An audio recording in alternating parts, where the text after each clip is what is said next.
মাননীয় স্পিকার, আপনাকে অসংখ্য ধন্যবাদ। আমাদের মাননীয় চিফ হুইপ অত্যন্ত অভিজ্ঞ এবং দীর্ঘদিন ধরেই পার্লামেন্টে আছেন। উনি যা বলেছেন আসলে যথার্থই বলেছেন। কার্য উপদেষ্টার যে সিদ্ধান্ত, এটা অবশ্যই আমাদের সবাই, এটা একটা রসম আছে, সেই অনুসারে আমরা কার্য উপদেষ্টার সিদ্ধান্ত প্রত্যেকটা parliament member as a whole parliament এটা আমরা মেনে নিই। এটাই হচ্ছে আমাদের রেওয়াজ এবং রীতি।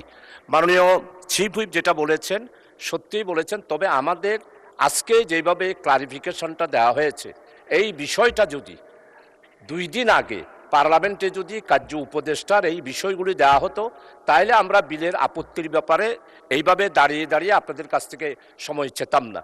দ্বিতীয়ত যেটা, সেটা হলো যে হ্যাঁ, আইন অবশ্যই কার্য উপদেষ্টার সাথে যেহেতু বিশেষ কমিটির মাধ্যমে এসেছেন, এরপরও তো কতগুলো শাব্দিক চেঞ্জ অবশ্যই মাননীয় এতগুলো 300 আমাদের মাননীয় সংসদ সদস্য পার্লামেন্ট মেম্বার আমরা আছি, 300 জনের চোখে কোনো একটা শব্দ যদি বাদ পড়ে যায়, সেই শব্দটা যোগ করার জন্য আমার মনে হয় আইনের যদি ব্যত্যয় ঘটে, আইন পাশ হওয়ার পরে যদি সেখানে কোনো ত্রুটি থেকে যায়, তাহলে আমাদের total parliament as a whole আমরা লাইবেল হব মাননীয় স্পিকার।